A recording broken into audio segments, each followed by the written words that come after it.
important, whether you're advocating for yourself or for someone else, to get it in writing. Note who you have talked to, their position, when you talk to them, and as precisely as you can the details of the conversation you had. Don't be afraid to ask for clarification if something seems unclear to you. One way to do this is by a follow-up letter where you summarize the details of your discussion and ask for confirmation that your understanding the situation is correct. And it's important that things are being put in writing and that they're clarified for families. I certainly believe that. And so when you're in situations that are emotional, you get a little bit nervous. You tend to forget what has been said and what's gone on. So for me as an advocate to sit at a meeting and take notes, I think is a good idea. It's helpful. If you have exhausted all the appropriate avenues in the civil service, you may wish to contact your elected representative. In Nova Scotia, community services are a provincial responsibility, so it is your member of legislature, your MLA, that you should contact.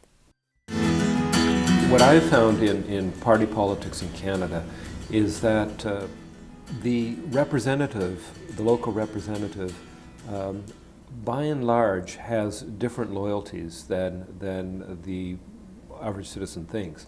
For example, I work very hard representing my constituents, and I'm willing to take the lumps of speaking out on behalf of my constituents. But most politicians who are more successful at this business than I am, I think try and balance a little better the constituency with the party. And in fact, the balance, I think, has gone too far the other way, so that the representative doesn't speak out as much on behalf of their constituents and toes the party line. And so you always have to be aware of that in terms of dealing with your representative. If your representative is a backbencher on the government side who's willing to speak out, then he or she is able to do a few things that perhaps a opposition member can't do, both speak out and also lobby internally.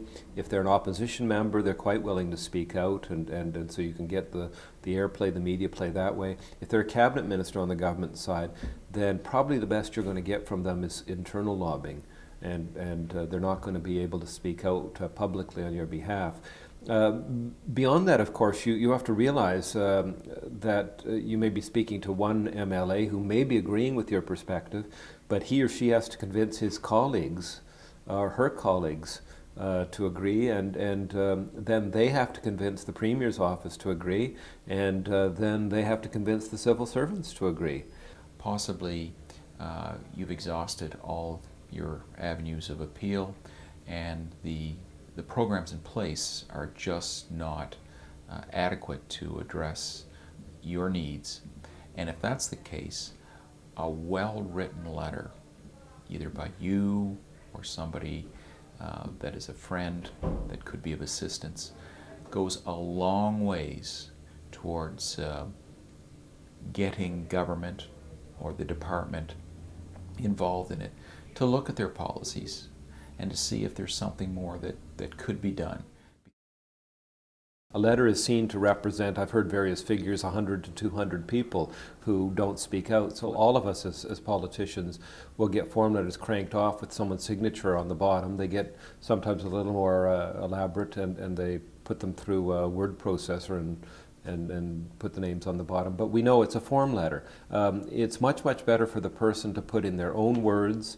If the group that they're part of has sent out some information, a sample letter, take that letter, but don't use that letter.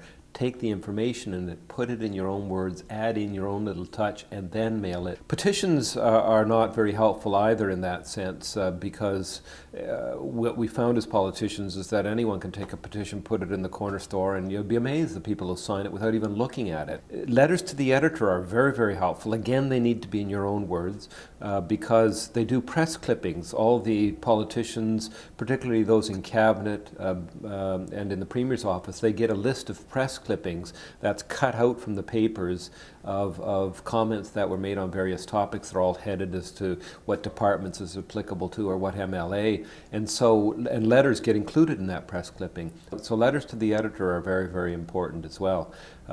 So of those three, a personal letter and a letter to the editor, but put in your own words, not a form letter.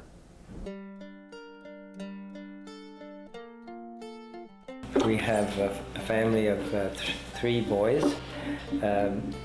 Two of them are totally normal, quotation marks, and live in a marriage situation with their own families.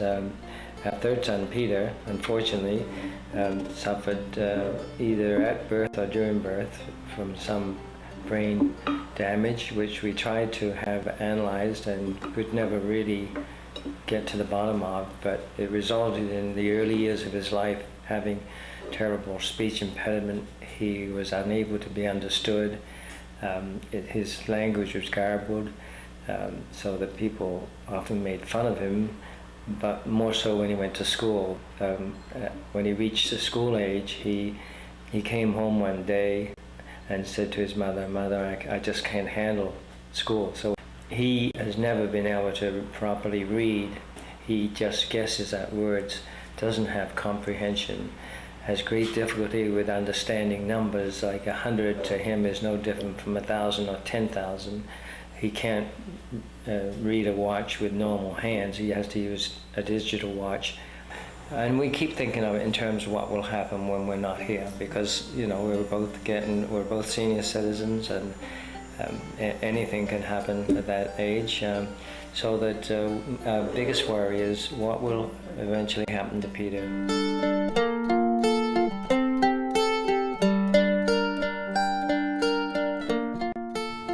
When letters come in from Nova Scotians to me as Minister of Community Services, first of all, they go to the appropriate section in the Department of Community Services where the staff that have the greatest knowledge about what the letter's about try to provide some briefing notes and maybe a suggested response for me. Then it comes to me with the suggested response. I read the letter, I read the response. I decide whether I think that the response is reasonable and I would sign that letter, or if it should be sent back for further consideration. The thing you have to remember is that MLAs and MPs are very, very busy people. They have lots of different demands.